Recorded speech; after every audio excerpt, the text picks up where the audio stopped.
Maligayang pagbabalik mga kasolid, Fight of Mexican Warriors Navarrete kontra Oscar Valdez para sa WBO Super Featherweight Championship title.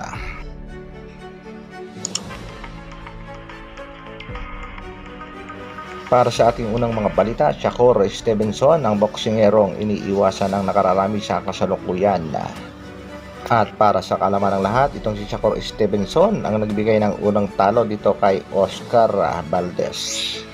Isa ang Pitbull Cruz, pambalo ng MP Promotion na hindi pumalag kay Shakur Stevenson maging itong si Devin Haney, undisputed champion, atras din kay Shakur. At ang pinakahuli nga ay itong si Lomachenko na hindi rin pumalag sa hamon nitong si Shakur Stevenson. Meron namang paliwanag dyan itong si Lolo Bob Arum ng Top Rank Promotion kung bakit hindi ko masasalaban itong si Vasily Lomachenko. Ayon nga dito kay Lolo Bob Arum ay wala sa focus sa boxing ngayon itong si Lomachenko dahil nga sa nagaganap na giyera sa bansang Ukraine. With all the bombing of Odessa. So it really can't get focused on fighting. I don't think it has anything. Samantala, nagbigay din ng pahayag itong si Lolo Bob Arum sa napapabalita nga posibleng bakbakan ng Japanese Monster at Gervonta Tank Davis. Ayon kay Lolo Bob Arum, isang kalokohan ang mga pinagsasabi nitong si Mayweather.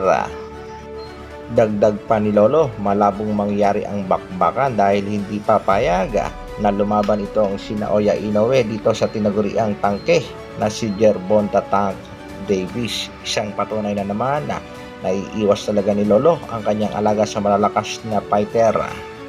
Sa kabilang balita mga kasolid, bakbakan ng dalawang Mexican warrior. Ito nga ay ang bakbakan sa pagitan nitong si Navarrete kontra kay Oscar Valdez.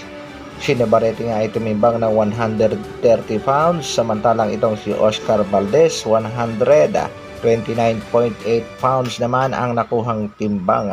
Sa kasalukuyan ay may kartada itong si Navarrete na 37-1 meron itong tangkad na 170 cm at reach 183 cm.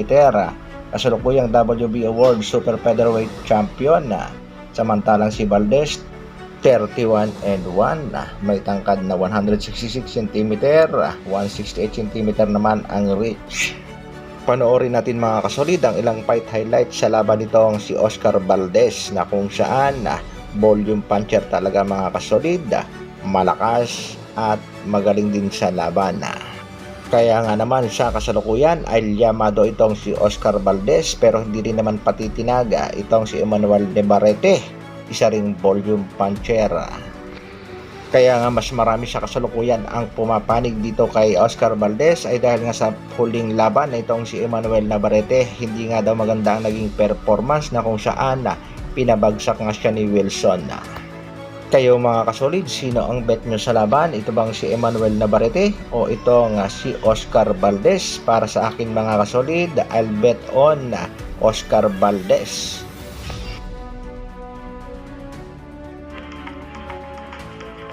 Para naman sa ating huling mga balita, bakbakan sa pagitan nitong Japanese Monster at ang ating kababayang si Angas ng Pinas Cuadro Alas posible na nga maganap sa susunod na taon. Iyan nga ay kung magbibigay ng isang magandang panalo ang Angas ng Pinas sa laban kontra Japanese boxer na si Oguni. Iilan na lamang ang ating mga exciting fighter sa bansang Pilipinas kaya suportahan natin ang nag-iisang Angas ng Pinas Cuadro Alas, Janrela Casimiro. Hanggang dito na lang muna mga kasolid, isang like naman dyan. Maraming salamat sa patuloy na pagsuporta at panonood. Mabuhay Dr. Alvin Vlogs. Brrrr.